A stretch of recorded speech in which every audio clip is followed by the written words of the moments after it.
Every day, thousands of Americans receive phone calls that will change their lives forever. These calls don't come from friends or family members. They come from sophisticated criminal organizations operating thousands of miles away in India, targeting the most vulnerable members of our society with ruthless precision. The caller on the other end sounds professional, often claiming to represent well-known companies like Geek Squad, Apple Support, or major tech corporations. They speak with practiced authority, using technical terms and creating urgent scenarios designed to panic their victims into immediate action. What follows is a carefully orchestrated psychological manipulation that can drain life savings in a matter of hours. In recent years, a new kind of digital vigilante has emerged in this battle. Armed with advanced computer skills and an unrelenting desire for justice, these cyber warriors have begun turning the tables on the scammers themselves. They hack into the criminals' own systems, watch them through their webcams, and expose their operations to the world. The scale of this problem is staggering. According to the Federal Trade Commission, Americans lost over $3.1 billion to fraud in 2022 alone. Phone scams targeting seniors account for a significant portion of these losses, with individual victims sometimes losing their entire retirement savings to a single scam call. For the past 2 months, one cybersecurity expert had been monitoring these scammer operations with unprecedented access. He could open their webcams at any given time, watch their activities, and track their every move. The first scammer he was monitoring knew that someone was in his system but couldn't do anything about it. The second one was about to discover just how exposed he really was. The expert had gained permanent access to their systems, allowing him to delete their files forever and track their locations down to exact coordinates. What he was about to reveal would show the faces behind these devastating scams that destroy lives across America every single day. The first target went by the fake name Rebecca during her scam calls. This happened during a live stream, where viewers could watch everything unfold in real time. When she connected to what she thought was a victim's computer, the expert would reverse access and get all her information instead. Rebecca was running a Geek Squad impersonation scam, one of the most common and effective ways to target elderly Americans. She would call victims claiming their computers were compromised and needed immediate technical support. The psychological manipulation was carefully crafted to create panic and urgency. During one monitored call, Rebecca spoke to an elderly victim about their computer. She asked whether it was a Windows computer or Macintosh, and when the victim mentioned it was a Hewlett-Packard desktop, Rebecca guided them through opening remote access software. The victim asked if Rebecca could see their screen, but Rebecca claimed the Geek Squad server was still working on establishing the connection. When the victim became suspicious and asked questions that Rebecca couldn't answer convincingly, she transferred the call to another scammer named Mayank, who used the fake identity Raymond during these criminal operations. Mayank was more experienced but equally deceptive in his approach to manipulating elderly victims. The expert monitoring these calls decided to intervene directly. He called Mayank and began asking questions designed to confuse and expose the scammer. He asked if this was Mayank or Akash, pretending to be confused about the identity. Mayank tried to maintain his fake identity as Raymond, but the expert continued pressing him with questions that revealed the inconsistencies in his story. Mayank attempted to guide what he thought was a victim through checking for fraudulent charges on their credit card or bank statements. He claimed they needed to verify whether there were any transactions to Geek Squad, maintaining the illusion that he was helping resolve a legitimate problem. The expert played along, claiming he couldn't see anything suspicious while actually monitoring Mayank's every move. The emotional toll on real victims of these scams cannot be overstated. When seniors fall for these operations, they don't just lose money, they lose their sense of security, their trust in technology, and often their independence. Many victims become so traumatized by the experience that they refuse to use computers or answer their phones. Some become isolated from their families and communities, too embarrassed to admit they were deceived. The financial impact can be devastating. Unlike younger victims who may have years to recover financially, seniors on fixed incomes often have no way to replace stolen funds. Their retirement savings, built up over decades of careful planning and sacrifice, can disappear in a single afternoon. Some victims are forced to return to work in their 70s and 80s. Others must rely on family members for basic necessities or move into less expensive housing. While monitoring the scammers' activities, the expert discovered disturbing information about their operations. He found victim lists, scripts used to deceive targets, and evidence that these criminals had been operating for extended periods. Some of the files dated back to the previous year, showing this was an established criminal enterprise rather than a new operation. The expert found evidence that these scammers were from Nagaland and had been involved in state lottery scams in addition to their technical support fraud. There were files showing they had tried to win the lottery themselves while simultaneously stealing from innocent victims. The irony was stark. Criminals trying their luck at legitimate gambling while systematically robbing elderly Americans. The scammers had developed different scripts for various types of fraud. The expert found materials for iPhone billing scams where they would claim victims owed $9.99 for unauthorized charges. This was a different approach from their technical support scams, but used similar psychological manipulation techniques to create panic and urgency. Most importantly, the expert began calling potential victims whose information he found on the scammers' computers. These were people who had been targeted but might not yet have been contacted, or who might be in the process of being scammed. One such call probably saved an elderly person thousands of dollars. When the expert called to warn about the fake Geek Squad scam, the potential victim confirmed that he had indeed been contacted by scammers. The victim had become suspicious when they demanded full reimbursement payments and had threatened to report them when they hung up on him.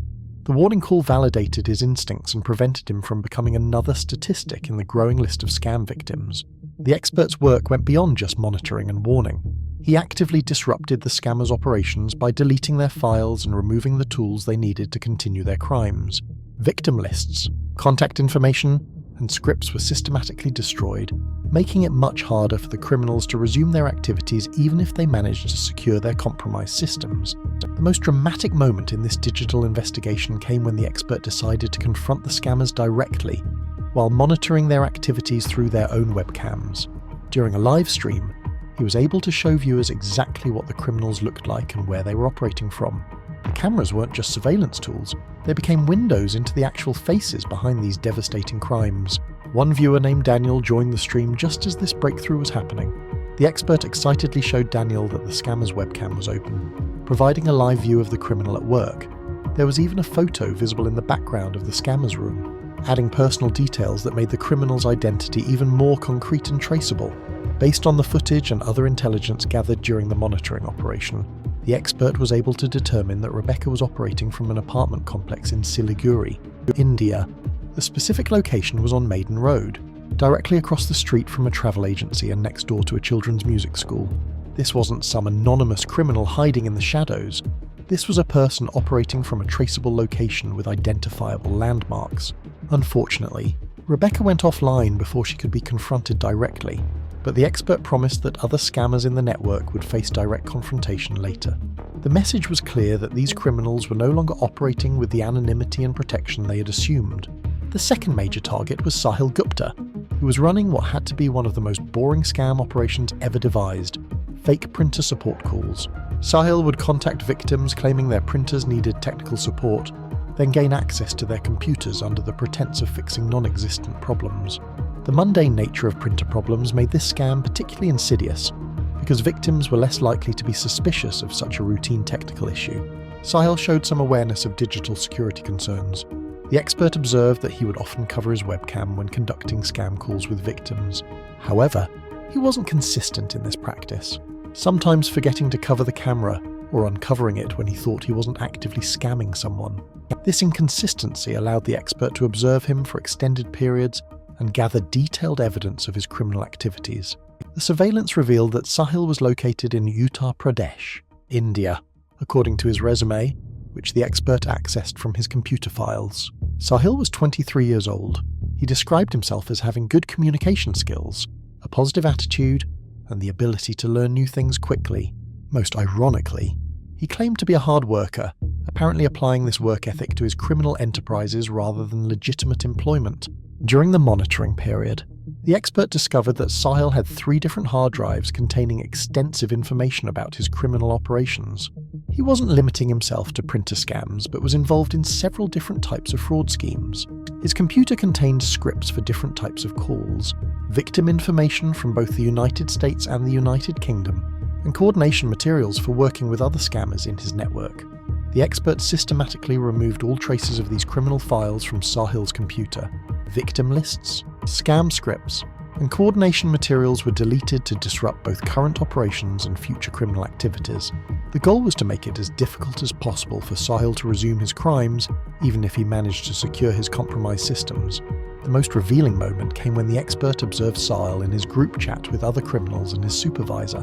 When Sahil realized his system had been compromised, he desperately typed messages asking for help from his criminal colleagues. He wrote that someone had gained reverse access to his system, and he needed assistance immediately. His supervisor's casual response of just saying okay showed how common these security breaches had become in their criminal organization. In a moment of panic, Sahil attempted to protect himself by uninstalling Zoom, apparently believing this would stop the intrusion into his system. The expert watched through the webcam as Sahil, clearly stressed and unaware he was being observed, spent several minutes picking his nose while trying to figure out how to secure his compromised computer. The mundane reality of watching a criminal in his natural state made the threat he posed to innocent victims even more disturbing. The third major target was a scammer the expert called Babu, since his real name wasn't immediately clear from the surveillance. Babu was running an Apple support scam from a location that showed incredible audacity: an apartment in Kolkata, India, located on Ripon Street, directly across from several police buildings. Babu's Apple support scam followed the familiar pattern of creating urgency and panic. During one monitored call, he spoke to an elderly woman, claiming to understand her concerns but insisting that they had started forces verification and that she had his employee identification number. The professional tone was designed to reassure the victim while simultaneously pressuring her to comply with his requests. The victim in this particular call became suspicious of Babu's requests and eventually hung up the phone. This was exactly the kind of awareness and caution that could protect potential victims from falling for these schemes. However, for every suspicious victim who hung up, there were others who might be more trusting and vulnerable to this type of manipulation. The expert had been monitoring Babu for an extended period, during which he had sent text messages from various phone numbers, calling the scammer by his nickname to see how he would respond. Predictably, Babu blocked these numbers, not realizing that the person sending the messages had much more extensive access to his computer systems and personal information. The location of Babu's operation was particularly ironic given the nature of his crimes. His apartment was situated in the heart of police activity in Kolkata. There was a recruitment board building, cafeteria building, museum, and library all in the immediate area. Most significantly, he was operating within sight of the Kolkata Police Recruitment Board, traffic control headquarters, and wireless branch enforcement offices. The expert didn't just have Babu's general location, he had exact coordinates of where the scammer was operating. There were street view images of his apartment complex and detailed knowledge of the surrounding area, including nearby businesses like the Muskin Beauty Parlour and Kangaroo Kids International Preschool. The level of specific detail made it clear that Babu's location was thoroughly compromised. When the expert decided to confront Babu directly, there was initially a technical problem. Babu had blocked all the expert's phone numbers from his text messaging platform, making it impossible to call him directly. However, the expert noticed that Babu often fell asleep while at his computer, providing opportunities to access his systems and potentially unblock the phone numbers remotely. The plan almost failed when Babu woke up and interrupted the expert's attempts to unblock the phone numbers. The expert thought the opportunity was lost until something unexpected happened. Babu himself tried to call one of the blocked numbers, apparently curious about who had been trying to contact him. This gave the expert exactly the opening he needed to confront the scammer directly. The phone conversation that followed was remarkable. The expert called Babu and immediately began using several names he had discovered during his surveillance of the scammer's computer. He mentioned Obama, Mubarak, Khaja, and Wasim, apparently different identities or associates connected to Babu's criminal activities. Babu initially denied knowing anything about these names or the accusations being made against him. But then the expert revealed the full extent of his knowledge. He told Babu that he knew exactly where he was located, specifically mentioning Ripon Street in Kolkata. He described Babu as operating right across from the police buildings, pointing out the incredible audacity of running scam operations within sight of law enforcement facilities. The expert continued with even more specific details about Babu's location. He mentioned that Babu was operating near the Muskin Beauty Parlour and directly across from Kangaroo Kids International Preschool. He pointed out the proximity to the Kolkata Police Recruitment Board, traffic control headquarters, and wireless branch enforcement offices. The level of detail was so specific that there could be no doubt about the accuracy of the information. The psychological impact on Babu was immediate and obvious. As the expert continued describing his exact location and the nature of his criminal activities, Babu could be seen through his webcam frantically trying to shut down his camera. The expert watched in real time as Babu physically knocked his webcam offline. providing visual confirmation that the accusations had hit their mark. The expert didn't stop there. He told Babu that he had been watching him for an extended period and had seen him take naps while at his computer. He mentioned that he had finally managed to get Babu's phone number unblocked so they could have this conversation. The message was clear. Babu had no privacy and no security from this level of surveillance. Most significantly, the expert told Babu that he could imagine how excited the Kolkata police would be when they received detailed information about his scam operations. The threat wasn't subtle.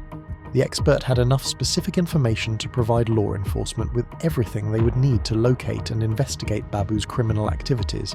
Babu's panicked reaction and his desperate attempt to disable his webcam showed that he understood exactly how serious his situation had become. The scammer, who had felt safe operating from what he thought was an anonymous location, thousands of miles from his victims, suddenly found himself completely exposed and vulnerable. This confrontation represented more than just catching a single scammer. It demonstrated how vulnerable these criminal operations actually are when confronted by determined cybersecurity experts who are willing to use similar technologies and techniques to fight back. The scammers, who had felt protected by distance and anonymity, suddenly realized they could be identified, located, and confronted just like their victims. The expert ended the call with a clear warning that extended beyond just Babu to all the small-scale scammers operating from apartments and hotel rooms around the world. He told them they couldn't hide in these locations because people were actively working to find them and expose their operations. The message was that their assumed anonymity and protection were illusions that could be shattered by determined opposition. The broader implications of this digital vigilante work extend far beyond these individual cases. By exposing these operations and disrupting their activities, cybersecurity experts are making it more difficult and risky for criminals to continue their scams. When scammers realize they can be identified, located, and confronted, some may decide the risks outweigh the potential profits from stealing from innocent victims. The human cost of these scams cannot be forgotten in the technical details of cybersecurity battles. Every successful intervention potentially saves someone's life savings, prevents emotional trauma, and protects families from the devastating effects of fraud. The elderly victims targeted by these scams often represent the most vulnerable members of our society. People who have worked their entire lives to build modest financial security for their retirement years. When these victims lose their money to scams, the effects ripple through their families and communities. Adult children may need to provide financial support to parents who can no longer afford basic necessities. Grandchildren may lose college funds that were stolen by criminals. Families may be torn apart by arguments about money, blame, and how to prevent future victimization. The psychological trauma extends beyond the immediate victims. Family members often experience guilt for not protecting their loved ones, anger at the criminals who targeted them, and frustration with law enforcement agencies that may be limited in their ability to pursue international criminal organizations. The shame that victims feel about falling for these scams can strain family relationships and lead to further isolation. Medical professionals have noted increases in depression, anxiety, and other mental health issues among scam victims. Some elderly victims develop such severe trust issues that they become unable to manage their own finances or make important decisions about their care. The fear of being victimized again can be paralyzing, leading to social isolation and decreased quality of life. The financial recovery options for scam victims are often extremely limited. Unlike credit card fraud or bank theft, money sent directly to scammers through wire transfers, gift cards, or other payment methods is usually impossible to recover. Victims may have legal recourse in theory, but pursuing criminals operating in foreign countries is often impractical and expensive. This is why the work of cybersecurity experts fighting these scammers is so critically important. While law enforcement agencies work within legal constraints and international cooperation agreements, digital vigilantes can sometimes act more quickly and directly to disrupt criminal operations. They can delete scammer files, warn potential victims, and expose criminal identities in ways that may not be possible through official channels. The techniques used by these cybersecurity experts are sophisticated and constantly evolving. They may use social engineering to gain access to scammer systems, exploit security vulnerabilities in the criminals' own computers, or use advanced tracking methods to identify locations and identities. Some work independently, while others coordinate with law enforcement or anti-fraud organizations. The international nature of these scams creates additional challenges for traditional law enforcement approaches.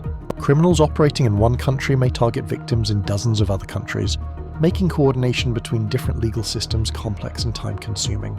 Evidence collection, extradition procedures, and prosecution can take years, during which time the criminals may continue their operations or simply move to new locations. This is where the real-time intervention capabilities of cybersecurity experts become particularly valuable. While official investigations proceed through proper channels, experts can immediately warn potential victims, disrupt ongoing scam attempts, and make it more difficult for criminals to continue their operations. The combination of immediate intervention and long-term legal action provides the most comprehensive approach to fighting these crimes. The technology used by both scammers and those fighting them continues to advance rapidly. Scammers are adopting artificial intelligence to make their calls more convincing, using sophisticated social engineering techniques to manipulate victims, and employing better security measures to protect their own operations. At the same time, cybersecurity experts are developing new tools for tracking, monitoring, and disrupting criminal operations. The confrontations with Rebecca, Mayank, Sahil, and Babu represent just a small sample of the thousands of similar criminal operations targeting American victims every single day. Each successful intervention by cybersecurity experts prevents individual tragedies and disrupts criminal networks. But the broader battle continues around the clock. The criminals behind these operations are often young, educated individuals who see scamming as a relatively low-risk way to earn money in countries with limited economic opportunities. The profits from successful scams can be substantial compared to legitimate employment options, creating strong financial incentives for criminal behavior. Addressing this problem effectively requires understanding and addressing these underlying economic and social factors. The warning signs of scam attempts are often consistent across different types of fraud. Unsolicited calls claiming urgent problems with computers, bank accounts, or government benefits should always be viewed with suspicion. Requests for remote computer access, immediate payment through wire transfers or gift cards, and pressure to act quickly without consulting family or friends are all red flags that indicate potential scam attempts. Victims and potential victims should always verify contact information independently, rather than trusting phone numbers or websites provided by callers. Legitimate companies have official customer service numbers that can be found on bills, official websites, or through directory assistance. Taking time to verify claims and discuss suspicious contacts with trusted family members or friends can prevent many successful scams. The economic impact of these scams extends beyond individual victims to affect entire communities and the broader economy. Money stolen from American seniors often leaves the country entirely, removing resources from local communities and the domestic economy. The reduced spending power of scam victims affects local businesses, reduces tax revenues, and increases the burden on social services and healthcare systems. The reputation damage to legitimate companies whose names are used in scam operations creates additional economic costs. Companies like Apple, Microsoft, and Geek Squad must invest in customer education, security measures, and public relations efforts to address the confusion created by scammers using their identities. Customer trust, once damaged by scam experiences, can be difficult and expensive to rebuild. The broader message to the scammer community is clear: you are not as hidden as you think you are, and there are people actively working to expose your operations. The apartment complexes and hotel rooms that criminals thought provided anonymity and protection can become traps when monitored by experts with the skills and determination to track them down. As this hidden war continues to evolve, the stakes remain high for everyone involved. For the criminals, the increasing risk of exposure and confrontation may force them to abandon their operations or face serious consequences. For the victims, improved protection and intervention capabilities offer hope for avoiding devastating financial losses. For society as a whole, the battle against these scams represents a broader struggle to maintain trust and security in our increasingly connected digital world. The confrontation with Babu ended with the scammer in obvious distress, his camera offline and his location exposed. The expert's warning served notice not just to Babu, but to all the small-scale scammers operating from what they thought were secure locations around the world. The message was unmistakable. These criminals are being watched, tracked, and confronted by people with the skills and determination to expose their operations. The faces behind the scams are no longer hidden in the shadows, but can be revealed through their own technology and used against them in ways they never anticipated. This ongoing battle between scammers and those fighting them will continue as technology advances and tactics evolve on both sides. What remains constant is the need to protect vulnerable individuals from sophisticated criminal operations that can destroy lives and devastate families. Through the combination of cybersecurity expertise, victim education, and direct intervention, it may be possible to reduce the effectiveness of these scams and protect the people they target. The story of these confrontations demonstrates that even the most established criminal operations have weaknesses that can be exploited by determined opposition. When experts are willing to use advanced techniques to fight back, they can expose, disrupt, and potentially stop these crimes before more innocent victims suffer the devastating consequences of falling for these elaborate deceptions.